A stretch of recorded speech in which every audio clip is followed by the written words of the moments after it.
Hello friends, welcome to my channel. चलो start करते हैं क्यूपिड इन लव का पार्ट 3।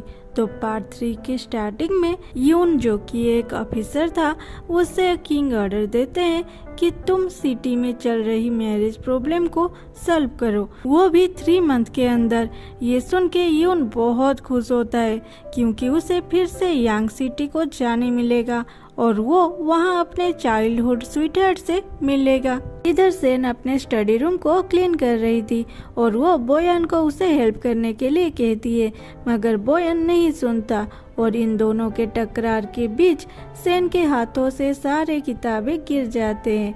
सेन अभी बोयान के ऊपर चिल्लाती है और बोयान वहाँ से जाने लगता है। सेन उसे पकड़ के बोलती है, कहाँ जा रहा है, रुक, किताबें उठा के जा। बोयान भी अपने जिद में मस्त था।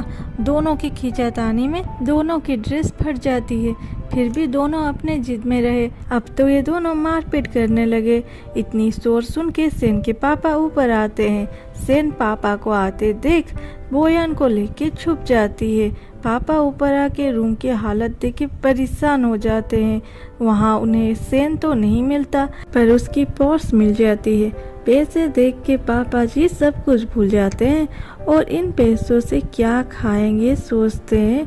फिर चलते हैं लैनली के पास। लैनली जब खाना लेने जाता है वो सुनता है कि बैचलर क्लब के लोग एक मीटिंग करने वाले हैं जिसमें वो राजा के जो फैसला है मैरिज प्रॉब्लम सॉल्व करने का, उसे कैसे फ्लिप करेंगे उस बारे में डिस्कशन करेंगे।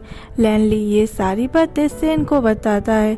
सेन बहुत ज़्यादा गुस्सा हो जाती है और वो उन लोगों के ऊपर नज़र रखने के लिए भेस बदल के अपने मेड के साथ वहाँ जाती है और दूर खड़ी नज़र रखती है। तभी क्लब के एक वर्कर आके बोलती है, अरे टॉप मैच मेकर, तुम यहाँ क्या कर रहे हो? सेन बोलती है, कौन टॉप मैच मेकर, कहाँ है वो, जल्दी से सामने आ। वो वर्कर बोलती है, अब ये भी बोल दो कि ये लड़की तुम्हारी मेड नहीं है। सेन अपने मेड को देखती है जो कि अपने गेटअप थोड़ी सी भी चेंज नहीं की थी। उसे देख के सेन उसे घर जाने के लिए बोलती है और खुद अकेले नजर रखती है क्लब वालों के ऊपर। बोयान मार्केट में लगी मिसिंग लोगों की फोटो चेक कर रहा था। तभी सेन वहां पहुंच जाती है और पूछती है, तुम यहाँ क्या कर रहे हो? बोयान उसे मिसिंग लोगों का ड्राइंग दिखाता है। उसमें से सेन देख के बोलती है कि ये तो सेफ है, तुझे तो सब कुछ क्लीन चाहिए और तुझे लगता है कि तू सेफ वाला जॉब कर पाएगा। और उस कागज को बोयान के ऊपर फेंक देता है। फिर मेड वाला मिसिंग पर्सन को देख के बोलती है, अगर तुम मेड निकले ना तो मैं मैच मेकर से रिटायर ले लूंगी।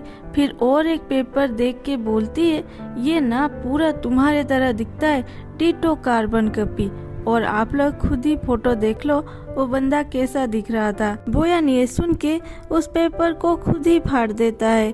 फिर कहता है, हम दोनों एक जैसे नहीं है ये मैं मानता हूँ, पर उसका जॉब मुझे सूट करता है।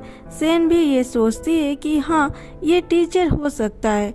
उधर बैचलर ग्रुप वाले मीटिंग शुरू कर दिए थे। वहाँ उनकी मेन टॉपिक तो ये थी कि कैसे राजा के फैसले को बदला जाए, पर फिर वो लोग लग गए टॉप मैच मेकर को अपने साइड कैसे लेंगे उसे उसके बारे में सोचने लगे।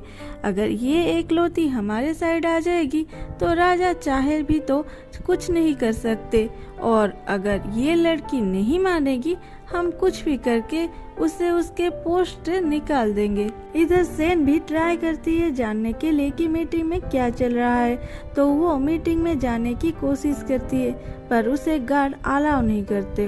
बोयान उसे बोलता है, मेरे पास एक प्लान है, और अपने साथ उसे उड़ा के छत पे ले जाता है। सेन बोयान पे चिल्लाता है, तभी छत टूट जाती है और सेन घर के अंदर गिर जाती है। वहाँ एक डॉग को देख के सेन डर जाती है और चिल्लाने लगती है और बोयान को हेल्प करने के लिए बोलती है, मगर बोयान बोलता है, मैं नीचे नहीं जाने वाला, मुझे भी ऐसा जानवर पसंद नहीं, और सेन को वहीं पर छोड़ के बोयान वहाँ से चला जाता है।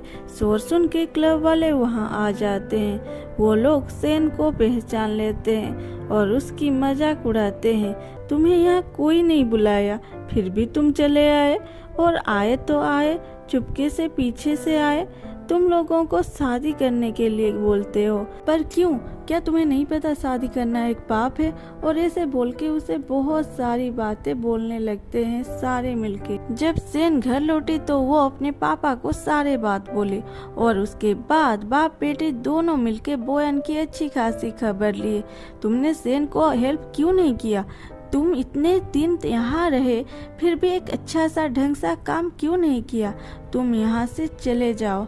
बोयान भी बोलता है तो ठीक है, मैं पैकिंग कर लेती हूँ, उसके बाद चला जाऊंगा। दूसरे सीन में वान अपने क्लब के लोगों को लेके सेन के घर आता है और वो सेन के घर अपने नाम में करवाने का मांग करता है और उस घर को वो डिवोर्स एजेंसी बनाएगा।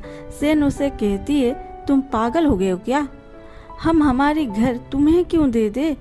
वान कहता है तुम्हारे पास क्या और कोई ऑप्शन है? मैं सिंगल हूँ, इसीलिए सबको सिंगल रहने के लिए बोलता हूँ, पर तुम तो शादीशुदा नहीं हो, तो लोगों को शादी करने के लिए क्यों फोर्स कर रहे हो? तुम्हारे वजह से लोग पाप कर रहे हैं। पाप इतना चप्पर मत हो, ये जगह हमें दे दो और यहाँ से पैसे लेके चले जाओ।